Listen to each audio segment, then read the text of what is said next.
Hi friends, welcome to TNPSC. நான் உங்கள் வெங்கட். இன்னைக்கு நம்ம பார்க்க போகிறது 7th ஸ்டாண்டர்ட் சிவிக்ஸில் டேர்ம் 1ல முதல் பாடமான சமத்துவம் பற்றி தான் நம்ம பார்க்க போகிறோம். இந்த பாடத்தில் வந்து பார்த்தீங்க அப்படின்னா சமத்துவத்துடைய வகையும் அதே மாதிரி இந்திய அரசியலமைப்பு சட்டப்பிரிவில் சமத்துவ உரிமை நமக்கு அடிப்படை உரிமையாக சமத்துவ உரிமை கொடுத்துருக்காங்க இல்லைங்களா, அதை பற்றி தான் வந்து இந்த லெசனில் நமக்கு கொடுத்துருப்பாங்க.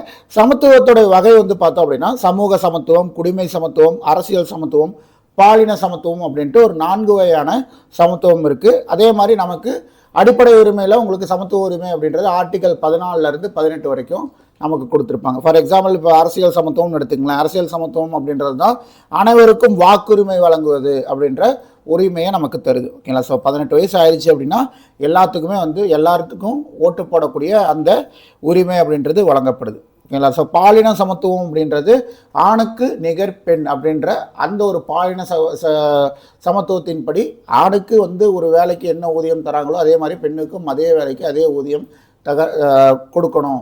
ஓகேங்களா. ஸோ ஆணுக்கு ஒரு கல்வி வந்து எந்த ஒரு தரமான கல்வி கிடைக்குதோ அதே அளவு கல்வி பெண்ணுக்கும் கிடைக்கணும். ஒரு பெண் அப்படின்றதுனாலேயே அவங்களுடைய கல்வியோ இல்லை அவங்களோட பொருளாதாரமோ இல்லை அவங்களுக்கு கொடுக்கக்கூடிய இந்த வேலை வாய்ப்புகளோ எதுவுமே மறுக்கப்படக்கூடாது அப்படின்றது தான். ஓகேங்களா. ஸோ இந்த சமத்துவத்தை பற்றி தான் இந்த லெசன்லாம் நம்ம பார்க்க போகிறோம். வாங்க கிளாஸ்க்குள்ளே போகலாம்.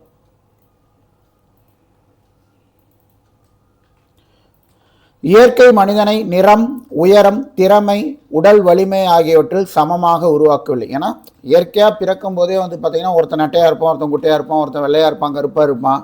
திறமை வந்து பார்த்திங்கன்னா மாறுபடும். ஒரு சில பேர் வந்து பான் டேலண்ட்டாக இருப்பாங்க, ஒரு சில பேர் பிறந்ததுக்கப்புறம் அவங்களுடைய திறமையை வளர்த்துப்பாங்க. உடல் வலிமை அப்படின்றதும் ஒரு பிறக்கும் போதே ஒரு சில குழந்தைங்களுக்கு பார்த்திங்கன்னா ஒரு இம்யூனிட்டி அப்படின்றது இருக்கும். ஒரு சில குழந்தைங்க கொஞ்சம் நோஞ்சானா கொஞ்சம் உடல் வலிமை இல்லாமல் இருக்கும்.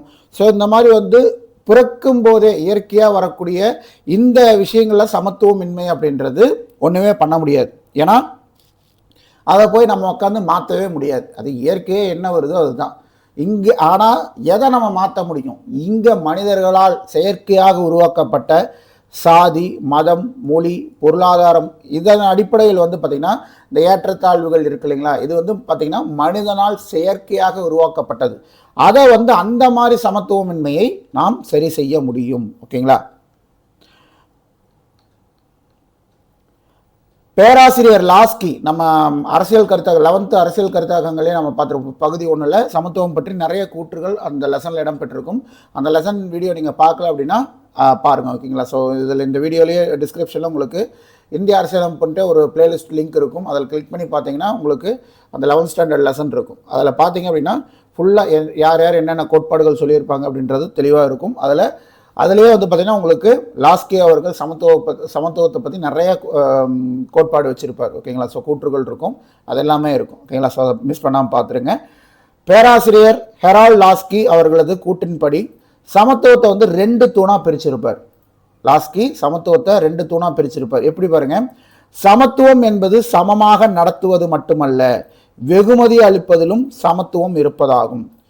முதலாவது தூணாக அவர் சொல்றது என்ன? முதலாவதாக சமூக சிறப்புரிமை இல்லாததும், இரண்டாவதாக போதுமான வாய்ப்புகள் அனைவருக்கும் வழங்கப்படுவதாகும். ஸோ ஃபார் எக்ஸாம்பிள் வந்து பார்த்தீங்கன்னா ஃபர்ஸ்ட் என்ன சொல்றாரு? சமூக சிறப்புரிமை இல்லாதது அப்படின்றாரு. சமூக சிறப்புரிமை இல்லாத நிலை அப்படின்றது என்ன? ஒரு குறிப்பிட்ட பிரிவினருக்கு மட்டும் சலுகைகள் அப்படின்றது கொடுக்காம எல்லாருமே சட்டத்திற்கு முன் சமம் அப்படின்ற மாதிரி நடத்தணும். ஓகேங்களா. ஸோ ஏழையாக இருக்கான், அதுக்காக வந்து அவனுக்கு அந்த சலுகை கொடுக்காம பணக்காரனாக இருப்பதனால மட்டுமே ஒருத்தனுக்கு ஒரு சலுகை அப்படின்ற மாதிரி இருக்கக்கூடாது. ஓகேங்களா. சமூக சிறப்புரிமை அப்படின்றது யாருக்குமே கொடுக்கப்படக்கூடாது அப்படின்றது.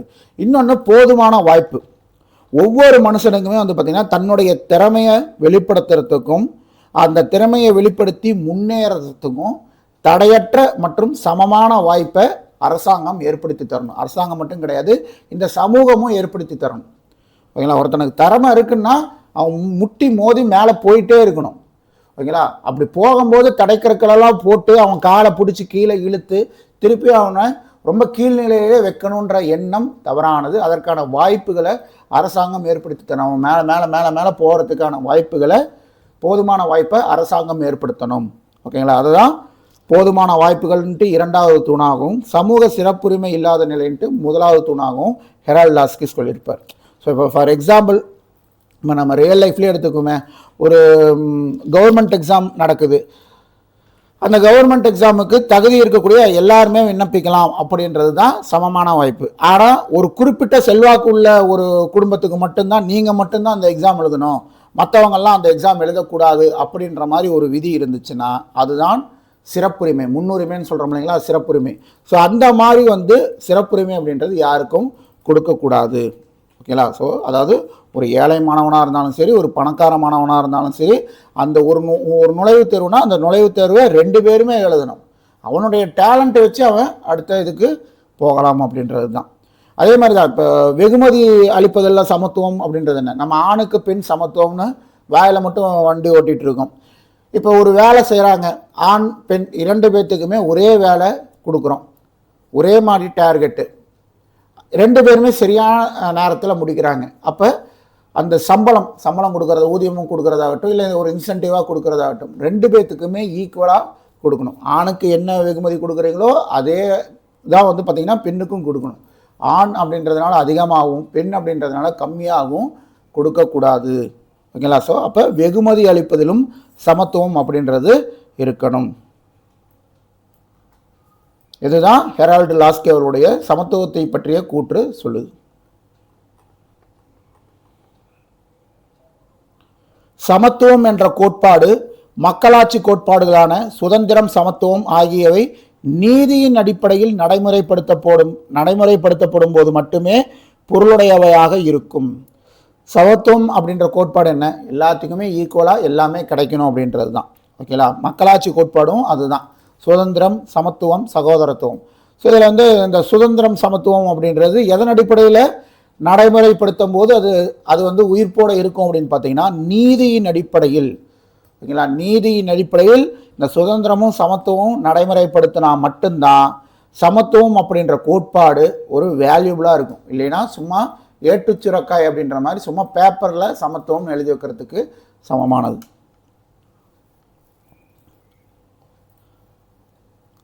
ஸோ அதற்காக தான் அதற்கான சட்டங்கள் இயற்றப்படுது. அது நீதிமன்றத்தின் மூலமாகவும் அரசாங்கத்தின் மூலமாக செயல்படுத்தப்படுது.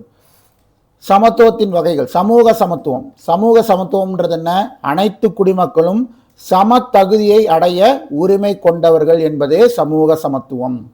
அதாவது ஒரு சமூகத்தில் வாழக்கூடிய அனைத்து மக்களுக்குமே சரியான சமமான உரிமைகள் அப்படின்றது இருக்கு. இது சாதி அடிப்படையிலோ இல்லை மதத்தின் அடிப்படையிலோ இல்லை இனத்தின் அடிப்படையிலோ ஒரு சாராருக்கு அதிகமான உரிமையும் இன்னொரு சாராருக்கு கம்மியான உரிமையும் அப்படின்ற இடமே இங்கே கிடையாது. ஓகேங்களா. அதுதான் அப்படி இல்லாத நிலைதான் சமூக சமத்துவம் அப்படின்றது. அனைத்து குடிமக்களுக்கும் சம தகுதியை அடைய உரிமை கொண்டவர்கள் என்பதே சமூக சமத்துவம். சமூகத்தில் சாதி, சமய கொள்கை, நிறம் மற்றும் இனம் ஆகியவற்றின் அடிப்படையில் பாகுபாடு அப்படின்றது இருக்கக்கூடாது. அடுத்தது குடிமை சமத்துவம். குடிமை சமத்துவம்ன்றதுனா அனைத்து குடிமக்களும் குடியியல் உரிமைகளை அடைதல் வேண்டும். ஓகேங்களா. அனைத்து குடிமக்களும் குடியியல் உரிமைகள், ஒவ்வொரு இதுக்கும் பார்த்திங்கன்னா குடியியல் உரிமைகள்னு சிலது இருக்கு இல்லைங்களா, அது எல்லாமே எல்லாத்துக்கும் இருக்கணும். அதுவும் உயர்ந்தோர், தாழ்ந்தோர், ஏழை, பணக்காரன் அப்படின்ற அடிப்படையில் இல்லை சாதி அடிப்படையில், சமய கொள்கை அடிப்படையிலையோ வேறுபாடு இருக்கக்கூடாது. அனைத்து குடிமக்களும் குடியியல் உரிமைகளை அடைதல் வேண்டும் என்பதே குடிமை சமத்துவம். குடிமக்களிடையே உயர்ந்தோர், தாழ்ந்தோர், ஏழை, பணக்காரர், சாதி மற்றும் சமய கொள்கை ஆகியவை காரணமாக பாகுபாடு அப்படின்றது இருக்கக்கூடாது. இங்கிலாந்தில் பார்த்தீங்கன்னா சட்டத்தின் ஆட்சி அப்படின்ற கோட்பாடு இருக்குது. இந்த கோட்பாடுக்கு யார் சொந்தக்காரர், ஏவி டைசி தான். ஓகேங்களா. பிரிட்டிஷ் சட்ட வல்லுநர் அவர். சட்டத்தின் ஆட்சி என்ற பதத்தை எடுத்துரைத்தவர் ஏவி டைசி அவர்கள் தான். ஓகேங்களா. இங்கிலாந்தின் சட்டத்தின் ஆட்சி என்ற கோட்பாடு உள்ளது. அங்கு சட்டத்தின் பார்வையில் அனைவரும் சமம் என்பதோடு அது அனைவரையும் சமமாக நடத்துகிறது. சும்மா பேச்சுக்கு மட்டும் சட்டத்திற்கு முன் அனைவரும் சமம் அப்படின்றது இல்லை, செயல்பாட்டிலையும் சட்டத்திற்கு முன் அனைவரும் சமம். ஓகேங்களா. ஸோ நீங்கள் ஏழையாக இருந்தாலும் பணக்காரனாக இருந்தாலும் எந்த வகையில் ஏற்றத்தாழ்வுகளில் இருந்தாலும் சட்டத்திற்கு முன் நீங்கள் எல்லாருமே ஒன்றுப்பா. நீ பண்ணா அப்படின்னா உனக்கு ஒரு தண்டனை கிடைக்குதுன்னா அதே தப்புக்கு அவனுக்கும் அதே தண்டனை கிடைக்கும். ஓகேங்களா. இந்தியாவிலையும் அதே போலவே அந்த சட்டத்தின் ஆட்சி கோட்பாடு பின்பற்றப்படுகிறது. அரசியல் சமத்துவம். அரசியல் சமத்துவம்ன்றது என்ன, வாக்களிக்கக்கூடிய உரிமை. 18 வயசு ஆச்சுனாவே வயது வந்தோர் வாக்குரிமையின் அடிப்படையில் ஆர்டிகல் 326 ஓகேங்களா. அதன் அடிப்படையில் வந்து பார்த்திங்கன்னா வாக்களிக்கும் உரிமை அப்படின்றது எல்லாத்துக்குமே இருக்குது. பொது அலுவலகத்தில் பங்கு கொள்ளும் உரிமை, அரசை விமர்சனம் செய்யும் உரிமை. ஒரு அரசை இப்போ வந்து ஒரு மத்திய அரசையோ மாநில அரசையோ நம்ம உட்காந்து இங்கே விமர்சனம் செய்கிறோம். அந்த விமர்சனம் செய்யக்கூடிய உரிமையை நமக்கு எது தந்திருக்குது? அரசியல் சமத்துவம் வழங்கி இருக்கிறது. இல்லைன்னா அந்த உரிமை நமக்கு இல்லைன்னா என்ன ஆகும்? நம்ம இந்த மாதிரி விமர்சனம் பண்ணோம்னா தூக்கி போட்டு குமிறிடுவாங்க, இல்லை தூக்கி ஜெயிலில் போட்டுருவாங்க. அந்த உரிமை அரசமைப்பின் மூலமாக நமக்கு தரப்பட்டதன் காரணமாக தான் இங்கே உட்காந்துக்கிட்டு யார் வேணால் யாரை வேணால் விமர்சனம் செஞ்சு கொண்டு இருக்கிறோம். இப்போ அரசியல் சமத்துவம் என்பது வாக்களிக்கும் உரிமை, பொது அலுவலகத்தில் பங்கு கொள்ளும் உரிமை, அரசை விமர்சனம் செய்யும் உரிமை. நம்ம நாட்டில் நடந்த சுதந்திர இந்தியாவில் நடந்த முதல் பொது தேர்தல் எந்த ஆண்டு நடைபெற்றது? 1952. ஓகேங்களா. 1952ஆம் ஆண்டில் நடைபெற்ற முதல் பொது தேர்தலையே இந்தியாவில் பெண்களுக்கு வாக்குரிமை அப்படின்றது கொடுக்கப்பட்டது. ஆனால் சுவிட்சர்லாந்து நேரடி மக்களாட்சி நடைபெறக்கூடிய சுவிட்சர்லாந்தில் எப்போ கொடுத்தாங்க பெண்களுக்கு வாக்குரிமை? 1971 தான் கொடுக்குறாங்க. ஓகேங்களா. பெண்களுக்கு வாக்குரிமை அப்படின்றது அளிக்கப்படுது. இந்தியாவில் 25 வயது பூர்த்தி அடைந்த எவரும் தேர்தலில் போட்டியிடலாம். 18 வயசு பூர்த்தி அடைஞ்சதுன்னா யார் வேணால் வாக்குரிமை செலுத்த முடியும். தேர்தலில் போய் ஓட் பண்ண முடியும்.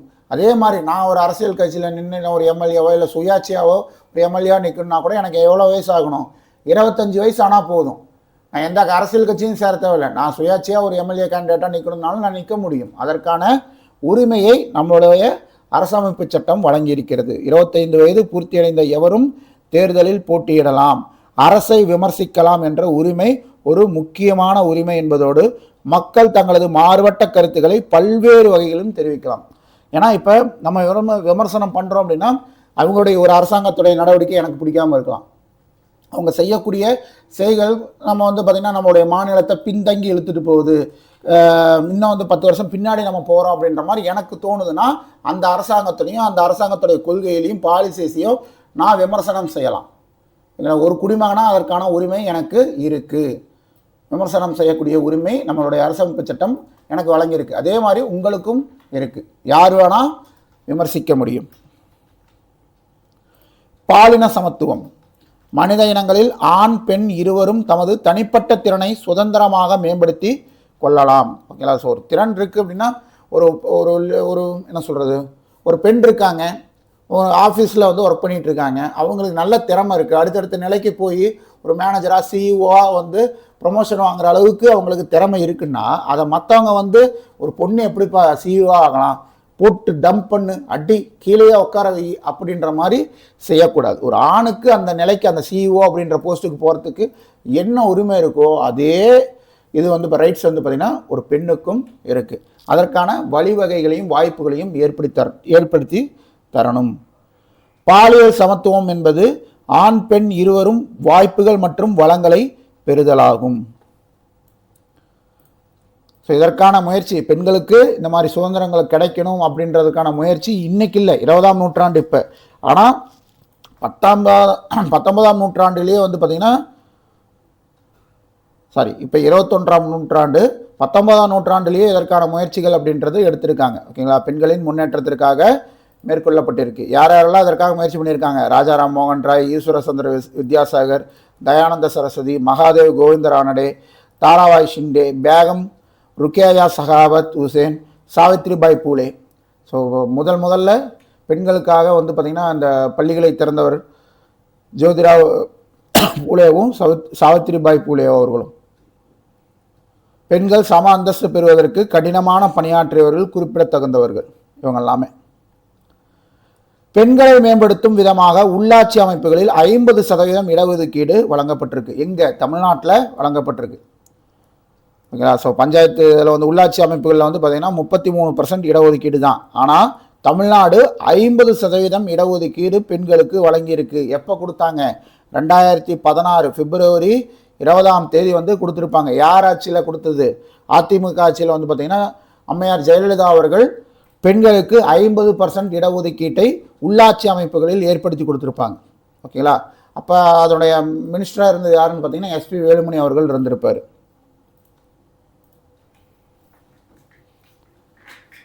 ஐக்கிய நாடுகள் சபை 2017ஆம் ஆண்டில் நிலையான மேம்பாட்டிற்கான ஐக்கிய நாடுகள் சபை 2017ஆம் ஆண்டில் நிலையான மேம்பாட்டிற்கான 17 குறிக்கோள்களில் பாலின சமத்துவம் என்பது 5வதாக குறிப்பிடப்பட்டுள்ளது. மற்ற 4 குறிக்கோள் என்னன்னு பார்த்தீங்கன்னா உங்களுக்கு வறுமை ஒழிப்பு, அதுக்கப்புறம் வந்து பார்த்தீங்கன்னா ஜீரோ ஹங்கர், அதாவது பசி இல்லாத ஒரு நிலை, அதற்கப்புறம் உடல் நலம், அப்புறம் கல்வி, இதற்கு அடுத்தது வந்து பார்த்தீங்க அப்படின்னா இந்த பாலின சமத்துவம் அப்படின்றது கொடுத்துருப்பாங்க. இந்த 17 குறிக்கோளில் 5வது குறிக்கோளாக இந்த பாலின சமத்துவம் ஐக்கிய நாடுகள் சபையில் சொல்லியிருப்பாங்க. எப்போ 2017 நிலையான மேம்பாட்டிற்கான 17 குறிக்கோளில் 5வது குறிக்கோள் இது.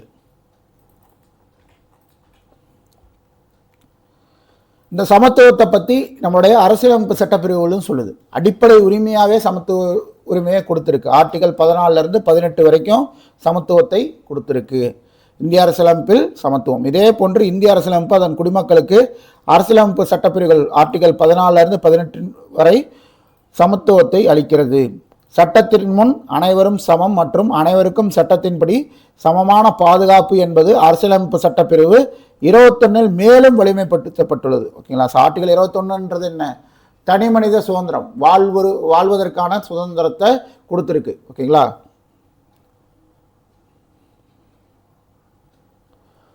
ஆர்டிகல் 14 என்ன சொல்லுது? சட்டத்தின் முன் அனைவரும் சமம் என உத்தரவாதம் அளிக்கிறது. ஆர்டிகல் 15 பாகுபாட்டை தடை செய்கிறது. எதன் அடிப்படையில் பாகுபாடு காட்டக்கூடாது? சாதி, இனம், மதம், மொழி, பாலினம், வேறு எந்த வகையிலுமே வந்து பார்த்தீங்கன்னா அந்த பாகுபாடு அப்படின்றது இருக்கக்கூடாது. அதை வந்து தடை செய்யக்கூடிய சட்டப்பிரிவு ஆர்டிகல் 15.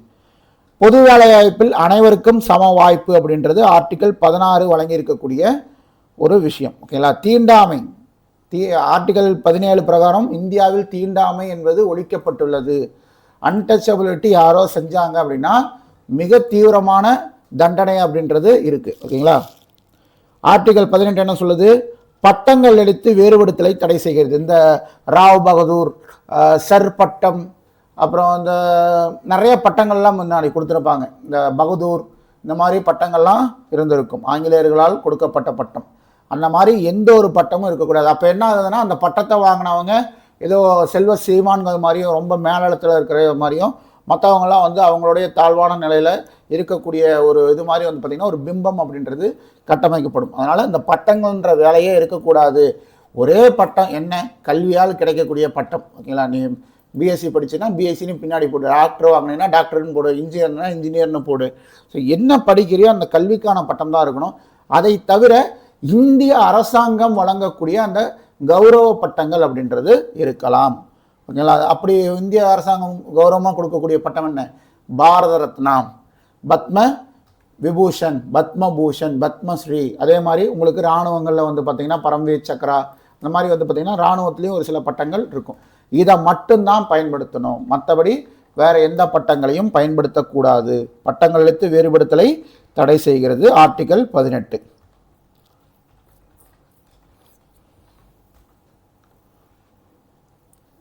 இந்தியா உலகின் மிகப்பெரிய மக்களாட்சி நாடு. சமத்துவம் மற்றும் நீதி என்பது மக்களாட்சியுடைய தூண்கள். மக்களாட்சியின் தூண்களாக கருதப்படுவது எது? சமத்துவம், நீதி. நம்ம சமத்துவத்தை எப்படியெல்லாம் எந்தெந்த வழியெல்லாமே மேம்படுத்த முடியும்? அனைவரையும் ஒரே மாதிரி நியாயமாக நடத்துறது, அனைவரையும் உள்ளடக்கிய ஒரு பண்பாட்டினை உருவாக்குறது, அனைவருக்கும் வாய்ப்புகள் பெறுவதை உறுதிப்படுத்துவது. ஓகேங்களா. அவன் இவன் அப்படின்ட்டு எந்த ஒரு பேதமும் இல்லாமல் எல்லாத்துக்குமே அவனுடைய வாழ்க்கையில் முன்னேறுவதற்கான வாய்ப்புகளை உருவாக்கி தர்றது வந்து அந்த விஷயத்தை உறுதிப்படுத்துறது. முழு ஆற்றலையும் மேம்படுத்த ஊக்குவித்தல். என்கிட்ட ஒரு திறமை இருக்குன்னா அதை இன்னும் மேம்படுத்துறதுக்கான வாய்ப்புகளை ஏற்படுத்துறது, ஊக்கப்படுத்துறது, மட்டம் தட்டாமல் ஊக்கப்படுத்துறது. சட்டம் மற்றும் கொள்கைகளை வகுத்தல். சமத்துவத்திற்கான சட்டத்தையும் அதை பேணுவதற்கான சட்டங்களையும் கொள்கைகளையும் வகுக்க வேண்டும். கல்வியை கொடுக்கணும். ஓகேங்களா. கல்வியை கொடுத்தோம்னாவே சமத்துவம் அப்படின்றது நிலை பெறும். அவ்வளோதான். புக் பேக் ஆன்சர்ஸ் பார்த்துடலாம். பின்வருவனவற்றுள் எது சமத்துவத்தின் கீழ் வருவதில்லை? பணக்காரர்கள் மற்றும் ஏழைகள் இடையில் சமத்துவமின்மையை காட்டுதல் அப்படின்றது உங்களுக்கு சமத்துவத்தின் கீழ் வராது. கீழ்கண்டவைகளில் எது அரசியல் சமத்துவம்? அரசாங்கத்திற்கு மனு செய்வது, பொது கொள்கைகளை விமர்சிப்பது தான் வந்து பார்த்திங்கன்னா அரசியல் சமத்துவம். இந்தியாவில் உள்ள அனைத்து குடிமக்களும் வாக்களிக்கும் உரிமை வழங்கப்படும் வயது எது? 18 வயது. சாதி, பணம், மதம் ஆகியவற்றின் அடிப்படையில் உருவாக்கப்பட்ட சமத்துவமின்மை மனிதனால் உருவாக்கப்பட்ட செயற்கையான சமத்துவமின்மை. சுவிட்சர்லாந்தில் பெண்களுக்கு வாக்களிக்கும் உரிமை எந்த ஆண்டு வழங்கப்பட்டது? 1971 தான் வழங்கப்பட்டது. குடிமை சமத்துவம் சட்டத்திற்கு முன்பு அனைவரும் சமம் அப்படின்றத உறுதிப்படுத்துது. இந்திய அரசியலமைப்பு சட்டப்பிரிவுகள் சமத்துவ உரிமை பற்றி பேசக்கூடிய அரசியலமைப்பு சட்டப்பிரிவுகள் என்ன? 14 to 18 வரைக்கும். ஆர்டிகல் 14 to 18 சமத்துவ உரிமை பற்றி பேசக்கூடியது. தேர்தலில் போட்டியிடும் உரிமை அரசியல் உரிமை. சமத்துவம் என்பது முதலாவதாக சமூக சிறப்புரிமை இல்லாதது. ஓகேங்களா? ரெண்டாவது என்ன? ரெண்டாவது வேலை வாய்ப்புகளில் சமத்துவம் அப்படின்றது தான். ஸோ அவ்வளோதான், இதோட இந்த பாடம் முடிவுடையது. இந்த கிளாஸ் எந்த அளவுக்கு உங்களுக்கு ஹெல்ப்ஃபுல்லாக இருந்துச்சுன்னு சொல்லிட்டு கமெண்ட் பாக்ஸில் கமெண்ட் பண்ணுங்கள். மீண்டும் இன்னொரு கிளாஸில் சந்திக்கலாம். நன்றி, வணக்கம்.